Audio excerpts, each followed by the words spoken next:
l'évangélisation fait partie de la raison d'être de l'Église. Comme le disait Paul VI, l'Église existe pour évangéliser. Le pape Jean-Paul II a inventé ce mot « nouvelle évangélisation », c'est-à-dire l'évangélisation qui est inhérente à la vie de l'Église, doit s'exprimer, disait-il, avec de nouvelles méthodes, un nouveau langage, de nouvelles expressions. Et effectivement, nous sommes au cœur du défi que l'Église doit relever aujourd'hui. Et comment? Par sa présence, par sa parole, par ses actions, transmettre le mystère de la foi et le contenu de la foi, surtout par rapport à des nouvelles générations qui n'en ont pas entendu parler, qui restent sceptiques, étrangers ou tout à fait ignorants de ce que le Christ et le message du Christ sont venus à apporter au monde. Donc c'est un grand défi pour l'Église d'aujourd'hui. L'Église évangélise d'abord par obéissance au Christ, qui envoie les siens aller de toutes les nations, fait des disciples. Ça suppose se conformer au message de l'Évangile, c'est une vie convertie qui convertit les autres. L'Église évangélise parce qu'elle est. On ne peut pas garder pour soi-même une grâce qui est destinée à tous, à tout le monde. La proposition du salut, elle est faite à l'univers tout entier. Et puis l'Église évangélise aussi en étant attentif aux attentes, aux requêtes, aux besoins de notre monde contemporain, besoin de fraternité, besoin de vérité, besoin de justice, besoin de communion. Tous ces besoins qui traversent le monde contemporain et chaque personne humaine, ainsi que l'Église, par son message, par ce qu'elle est, par ce qu'elle fait, essaie d'y répondre.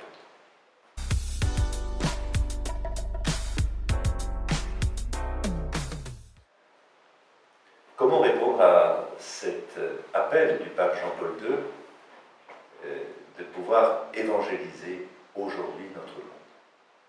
Alors pour évangéliser, j'ai plusieurs mots qui résonnent en mon esprit.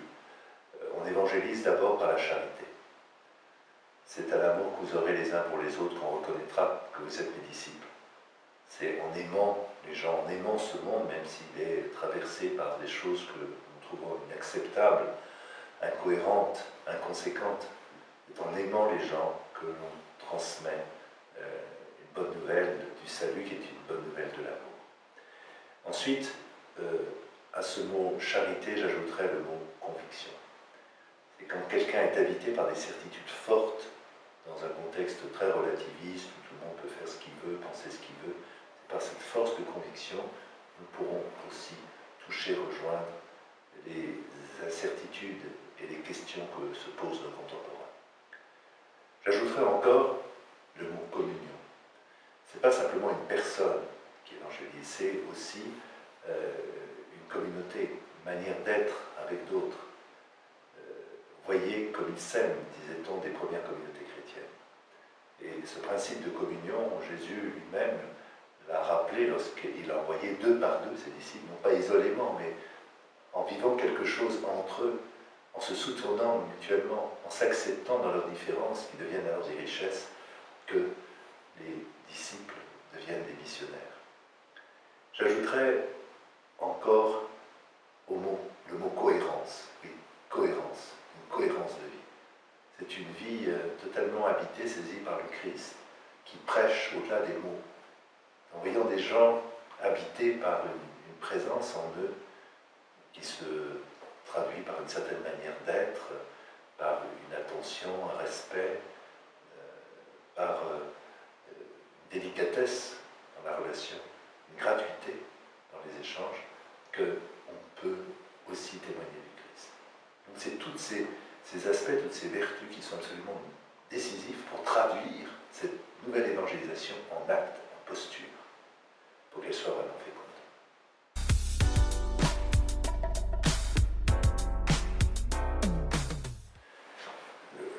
Le continent numérique me paraît être non seulement un instrument pour l'évangélisation, mais un lieu d'évangélisation.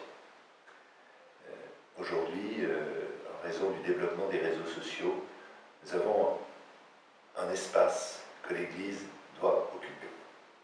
C'est la raison pour laquelle j'ai beaucoup soutenu, et je soutiens encore, ce projet Light in the Dark, nécessite encore pour sa mise en œuvre quelques mises au point.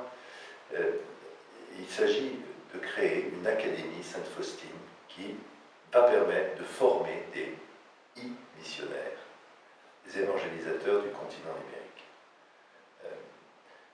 Effectivement, la communication par les réseaux sociaux permet la proximité, permet de franchir l'espace et le temps avec de nouvelles données, de nouvelles relations, et je vois que l'Église doit être profondément présente à ce monde-là, qui peut être un monde aussi tragique, parce que derrière l'aisance des relations, grâce aux nouvelles technologies, on peut nager dans le virtuel et passer à côté de relations vraies à hauteur de visage.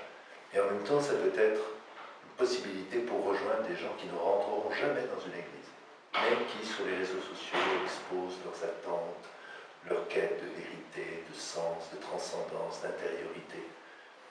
Et donc, pour cela, il faut que l'Église soit présente. Pour cela, il faut former des jeunes, ou des moins jeunes, aux nouvelles technologies et à l'art du numérique. Et si on arrive à être présent là, eh bien, il y a un terrain, un champ missionnaire considérable à explorer et à investir.